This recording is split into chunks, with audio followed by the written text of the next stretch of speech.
মিতার রান্নাঘরে আবারও এক নতুন রেসিপিতে আপনাদের সবাইকে স্বাগত। আজকে আমি বাড়িতে বানিয়েছিলাম রাজস্থানের এক বিখ্যাত মিষ্টি, রাজস্থানি রাবড়ি ঘেবর। এই মিষ্টিটি খেতে অসম্ভব সুস্বাদু হয়। কিছুটা কুড়মুড়ে রাবড়ি সমস্ত রকম মিলেমিশে যেন একাকার। এই মিষ্টিটি স্পেশালি আমার পরিবারের সবার ভীষণই পছন্দ হয়েছে। আমি যখন বাড়িতে এটা বানিয়ে সবাইকে খাইয়েছিলাম, সবাই আমার প্রশংসা পঞ্চমুখ হয়েছিল। তাই আজকে আমি তারই রেসিপি তোমাদের সাথে শেয়ার করছি। একদম সহজ পদ্ধতিতে আমি আজকে বানিয়ে ফেলেছিলাম রাজস্থানি রাবড়ি ঘেবর। তাহলে রেসিপিটি দেখে পেলে বাড়িতে অবশ্যই একবার ট্রাই করে ফেলুন। আপনার পরিবারের সবার ভীষণই পছন্দ হবে এই মিষ্টি, আমি গ্যারেন্টি দিচ্ছি।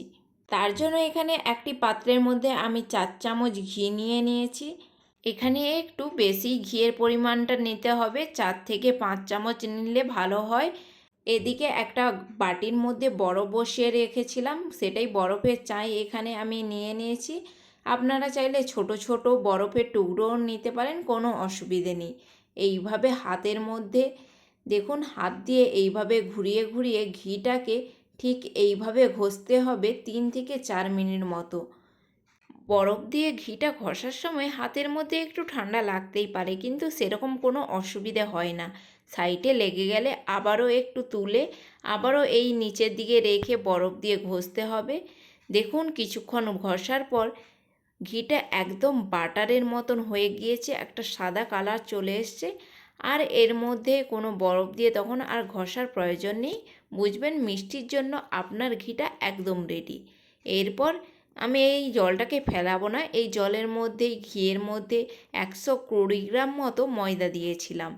ময়দাটাকে ভালো করে এবার মেখে নেব এই ঘি আর জলটার মধ্যে। আর দিয়ে দিচ্ছি 1 চামচ মতো আটাটা দেওয়ার কারণে এর মধ্যে একটা সুন্দর কালার আসে। আর দিয়ে দিচ্ছি 1 বাটি ঠান্ডা লিকুইড দুধ। অবশ্যই এর মধ্যে যতগুলো জিনিস দেওয়া হবে সবগুলো যেন ঠান্ডা হয়, কোনো রকমের গরম জিনিস এর মধ্যে দেওয়া যাবে না। আর দিয়ে দিচ্ছি 1 বাটি ঠান্ডা ফ্রিজের জল। জলটাকে দেওয়ার পর আবারও ভালো করে হাত দিয়ে এইভাবে চকুটে নিচ্ছি। সবমোট এর মধ্যে 2 বাটি জল দিয়েছিলাম। এবার ময়দাটাকে ভালো করে এর মধ্যে গুলে নিতে হবে, যার ফলে এর মধ্যে যেন কোনো দানাদার অবস্থা না থাকে।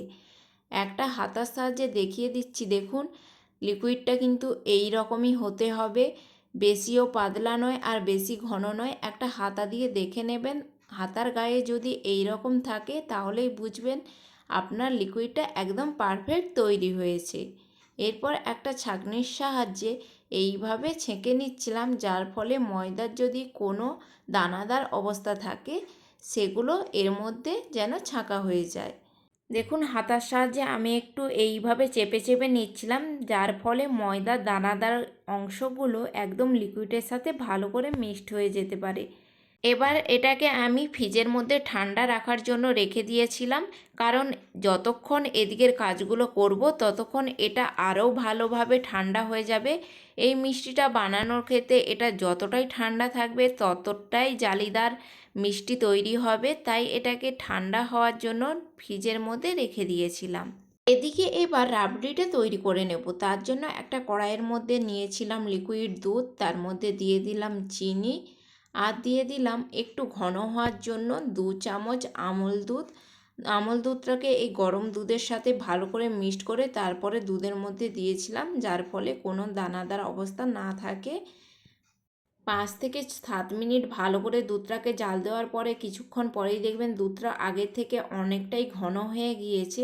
এমন সময় এর মধ্যে আমি দিয়েছিলাম 1 মুঠো চিনেবাদাম গুঁড়ো। চিনেবাদাম গুঁড়োটা আপনারা দিতেও পারেন, নাও দিতে পারেন, কোনো অসুবিধে নেই।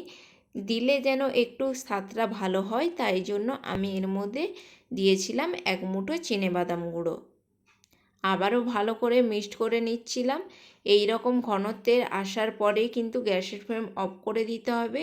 বেশি ঘন করলে ঠান্ডা হওয়ার পরে একদম জমে যাবে, তখন রাবড়িটা যখন মিষ্টির ওপর দেবেন তখন ভালো আসবে না। এইদিকে আমি একটা চিনির শিরা তৈরি করে নিচ্ছিলাম, তার জন্য গ্যাসের ওপর একটা পাত্র বসে পাত্রের মধ্যে দিয়ে দিলাম এইরকম একটা কাপের 1 কাপ চিনি আর ওই কাপ মেপেই দিয়ে দিলাম 2 কাপ জল।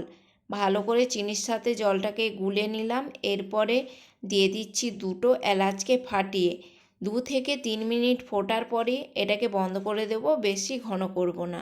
দেখুন এটা যাতে না জমে যায় তার জন্য এর মধ্যে দিয়ে দিয়েছিলাম চায়ের চামচের 1 চামচ লেবুর রস। অনেক ক্ষেত্রে দেখা যায় মিষ্টির রস এইভাবে ফোটানোর পর মিষ্টির রসটা দানাদার হয়ে আসে, কিন্তু এই লেবুর রস দেওয়ার ফলে আর সেই দানাদার অবস্থাটাই আসবে না। এদিকে মিষ্টির সমস্ত কাজ সেরে নিয়ে আমি এদিকে লিকুইডটাকে বের করে নিয়েছি। লিকুইডটা ভিজে থাকার কারণে একটু নিচের দিকে জমাট বেঁধে গিয়েছিল, তাই আমি আবারও বের করে একবার হাতা দিয়ে এইভাবে নেড়ে নিচ্ছিলাম। তারপরে দেখুন গ্যাসের ওপর কড়াই বসিয়ে কড়াইয়ের মধ্যে পর্যাপ্ত পরিমাণে তেল দিয়ে এরকম একটা স্ট্যান্ড দিয়েছিলাম। এরপর স্ট্যান্ডটার মাঝ বরাবর লিকুইডটাকে এই রকম অল্প অল্প করে দিতে হবে। যত অল্প অল্প করে এইভাবে দেবেন তত কিন্তু জালিদার হবে। একসাথে দিয়ে দিলে তখন কিন্তু জালিদার এই জিনিসটা আসবে না, তাই একটু চেষ্টা করবেন একদম অল্প অল্প করে দেওয়ার। তারপরে মাঝারখানটা যাতে একটু ফুটোটা ঠিক থাকে তার জন্য একটা হাতা বা কিছুর সাহায্যে এইভাবে একটু নেড়ে চেড়ে নিচ্ছিলাম, যাতে এর মাঝারের ফুটোটা না বন্ধ হয়ে যায়। অবশ্যই গ্যাসের ফ্লেম মিডিয়ামে রেখে এইটা করবেন। আর এটা একটু ভাজতে টাইম লাগে, তার জন্য ভয় পাওয়ার কোনো কারণ নেই। 4 থেকে 5 মিনিট গ্যাসের ফ্লেম মিডিয়ামে রেখে ভাজলেই দেখবেন একটা সুন্দর কালার চলে এসছে। আর এইভাবে দেখুন কত সুন্দর একটা জালিদার ঘেবর তৈরি হয়ে গিয়েছে। আমার তো ভীষণই সুন্দর লাগছে। আর এটাকে এইভাবে আমি একটু তেল ঝাড়িয়ে নিচ্ছিলাম, এর মধ্যে অবশিষ্ট তেলটা যাতে এইভাবে ঝরে যায়। দেখুন কত সুন্দর জালিদার হয়েছে মিষ্টিগুলো। সবগুলো একইভাবে আমি ভেজে নিয়েছিলাম। আপনারাও একইভাবে ভেজে নেবেন, কোনো অসুবিধার কারণ নেই। দেখবেন খুব সুন্দর এই রকম অল্প অল্প করে দেওয়ার কারণে এই জালিদার অবস্থাটাই এসেছে। তাই অল্প অল্প যতই দেবেন তত জালিদার হবে। দেখতে কত সুন্দর লাগছে দেখুন। এরপরে যে মিষ্টির রসটা তৈরি করে রেখেছিলাম সেইটা এর মধ্যে দিয়ে দিচ্ছি। মিষ্টির রসটা দেওয়ার পরে উপর দিয়ে দিয়ে দিচ্ছি যে রাবড়িটা তৈরি করে রেখেছিলাম সেইটাও দিয়ে দিচ্ছি ওপর দিয়ে। এইভাবে চামচের সাহায্যে পুরোটাতে রাবড়িটা ভালো করে দিয়ে দিচ্ছি। এই রাবড়িটা দেওয়ার কারণে মিষ্টিটা খেতে কিন্তু অসম্ভব সুস্বাদু হয়। এইভাবেই পুরো চারের সাইডটাতে এইভাবে ভালো করে দিয়ে দিতে হবে। একটু সুন্দর লাগার জন্য ওপর দিয়ে কিছু চিনেবাদাম এইভাবে ছড়িয়ে দিয়েছিলাম।